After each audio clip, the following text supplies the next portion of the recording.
Olá pessoal, eu e o Pacheco estamos aqui para falar sobre a isonomia. Vamos esclarecer as dúvidas que os servidores nos encaminharam. Mas antes, vou esclarecer sobre o anteprojeto de lei que foi aprovado no Comitê Gestor no dia 5 de agosto. Sobre o projeto, nós precisamos distingui-lo da campanha da isonomia que nós lançamos no final de 2013. Essa foi uma campanha lançada pelo Sindjus e essa campanha é bem mais abrangente. Ela se trata da isonomia completa entre primeiro e segundo grau, tanto na forma de tratamento, como na igualdade das tabelas salariais, quanto nas gratificações, em tudo o que existe dentro da estrutura do segundo grau, que é necessária também dentro da estrutura do primeiro grau.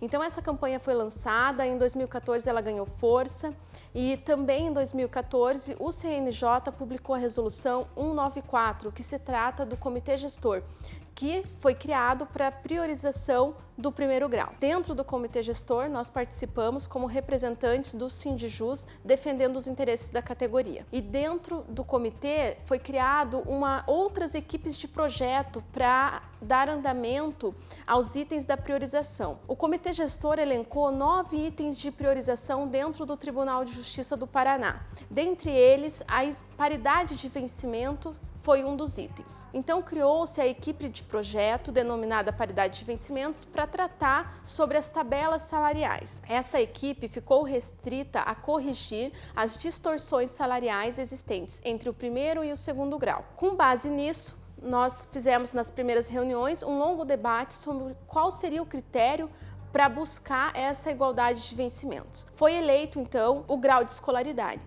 um critério que já existe hoje no tribunal, porque tanto no primeiro quanto no segundo grau, todas as tabelas existentes são diferenciadas por grau de escolaridade. O que acontece é que para o mesmo grau de escolaridade tem várias tabelas, tanto no segundo quanto no primeiro. Então, no primeiro grau nós temos 3 tabelas para o nível superior, 2 tabelas para o nível médio, 1 tabela para o nível básico, e o mesmo ocorre no segundo grau. Então, no projeto Paridade de Vencimento, nós não criamos ou alteramos essas tabelas existentes, nós apenas ajustamos os valores. Então, os servidores de nível básico no primeiro e no segundo grau, hoje têm tabelas salariais idênticas, então nós mantemos como está, não vai ser mexido nessas tabelas salariais neste primeiro momento. As tabelas de nível médio, no primeiro grau, nós temos 2 tabelas de nível médio, uma dos escrivães de família, que é a tabela FRA, e uma outra dos técnicos judiciários e técnicos de secretaria.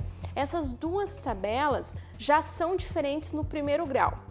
O FRA recebe um valor inferior aos técnicos judiciários. No segundo grau tem a tabela IAD, que é de nível médio e que é superior às 2 tabelas no primeiro. Então, nesse projeto, ele prevê a igualdade de todas essas 3 tabelas, tanto no nível médio no primeiro grau, quanto no segundo grau. Em relação à tabela de nível superior, nós temos uma tabela para os analistas, para os escrivães e secretários dos juizados e uma outra tabela, a ES, para os contadores e um assistente social do primeiro grau, que já é menor que a dos analistas, escrivães e secretários do juizado. E no segundo grau nós temos uma tabela dos assessores jurídicos e uma tabela do SAI, que são todos os servidores do segundo grau que têm nível superior. Independente do cargo que ocupem, todos que têm nível superior estão na tabela SAI, à exceção do assessor jurídico que está na tabela ESP. Então, nós usamos como padrão a tabela SAI, não a tabela ESP, que é uma tabela superior, nós deixamos ela apartada nesse projeto e usamos então como parâmetro para o nível superior do primeiro grau a tabela SAI, concedendo o reajuste de tabela e a verba de representação de 80% que existe hoje no Estatuto do Servidor, prevista para os servidores do segundo grau que têm nível superior. No primeiro grau, os escrivães têm uma tabela de internível de 5% e no começo da tabela eles ganham menos que no segundo grau, mas no final da tabela eles ganham mais, porque lá no segundo grau os interníveis são de 3%, então eles evoluem de 3 3% em 3%. Aqui evolui de 5% em 5%. Então, como que nós optamos por fazer esse reajuste? Separando, desmembrando a tabela dos escrivães da tabela dos analistas, porque ele já tem siglas diferenciadas. Então, os escrivães se mantêm na tabela que tem hoje e os analistas ficam em uma tabela de interníveis de 3%, que é idêntica ao segundo grau, mais a verba de 80%, enquanto os escrivães vão receber uma verba flutuante, a cada internível muda o valor da verba, começando no valor superior a 80% para que haja a equiparação com o do segundo grau e terminando com o valor inferior a 80%.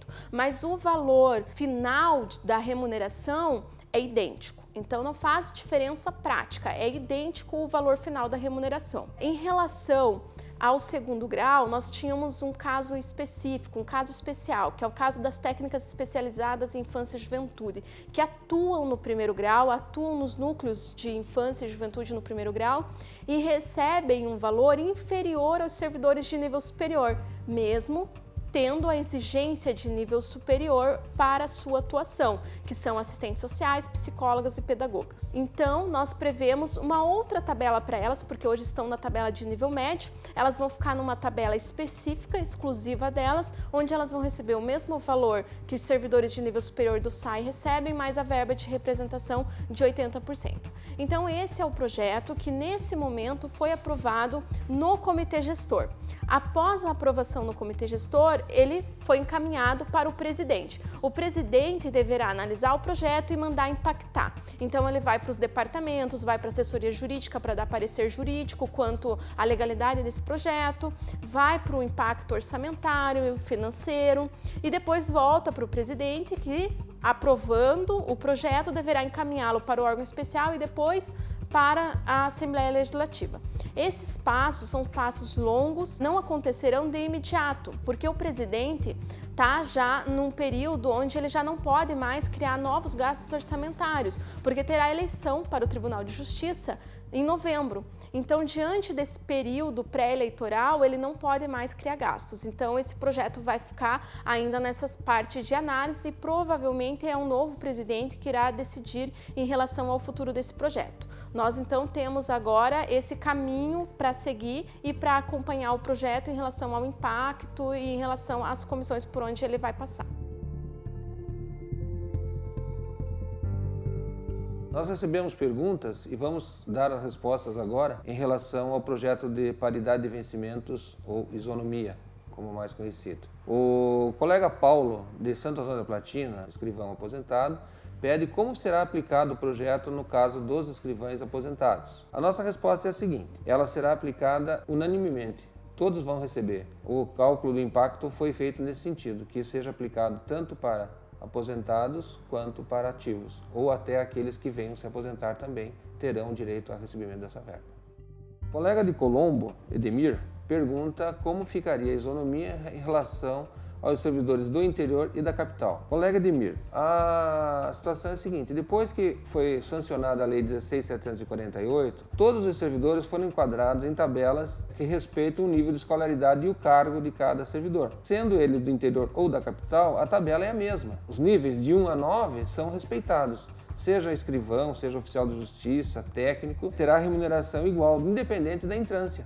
A servidora Dorivan, da comarca de Araucária, pergunta quais os próximos passos que o sindicato irá seguir em alternativas ao comportamento do presidente ou da administração em relação ao projeto de isonomia. O projeto, como o próprio nome diz, é uma sugestão que foi apresentada à administração para a aplicação da paridade de vencimentos. Caso o presidente não assine, a mobilização dos servidores será muito importante para que ele tenha vontade política de vir assinar ou a encaminhar propostas. Ele não tem prazo para isso.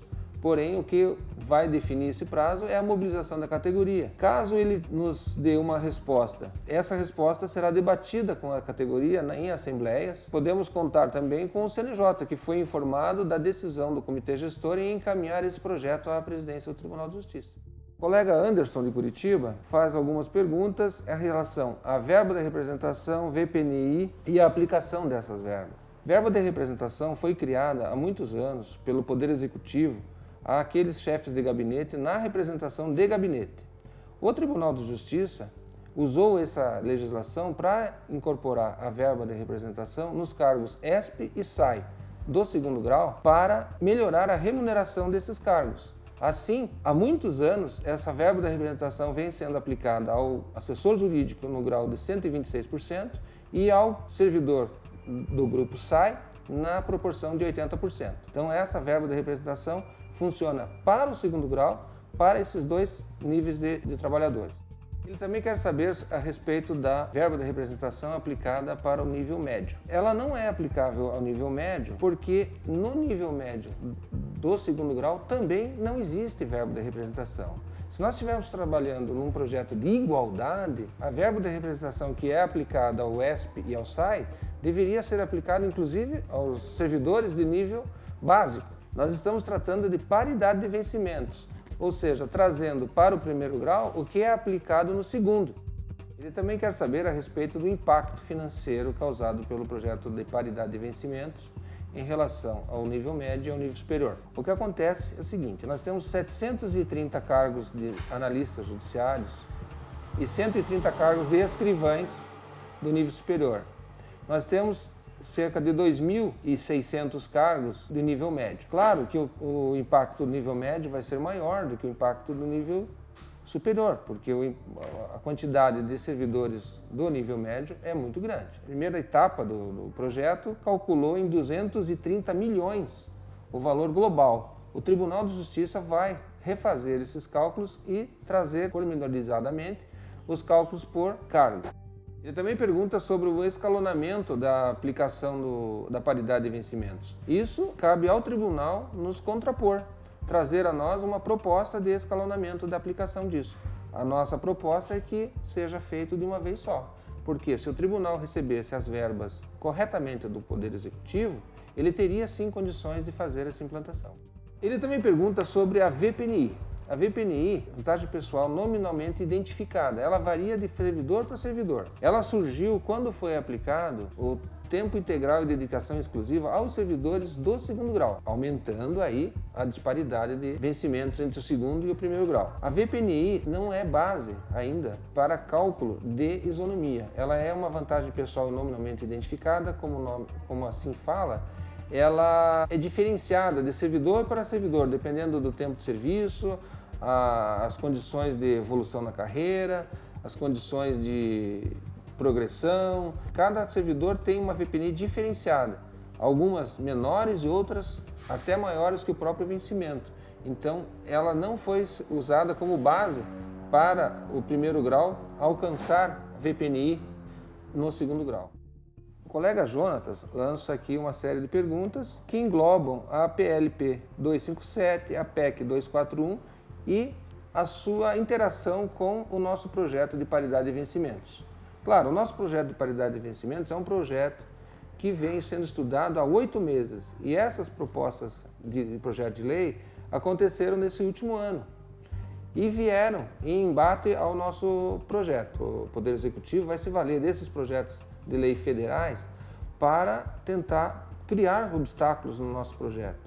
Assim, cabe a nós, os servidores, estarmos antenados e lutarmos contra esses projetos para que eles sejam menos nocivos à nossa pretensão da isonomia. Logo, com a aprovação do PLP 257, que estabelece o crescimento da despesa em relação ao ano seguinte, calculado em cima do IPCA do ano anterior, vai comprometer a receita do Tribunal de Justiça para a aplicação do projeto de paridade de vencimentos. O projeto de isonomia não deriva da Resolução 219, ele deriva da Resolução 194, que criou o Comitê Regional de Priorização do Primeiro Grau de Jurisdição.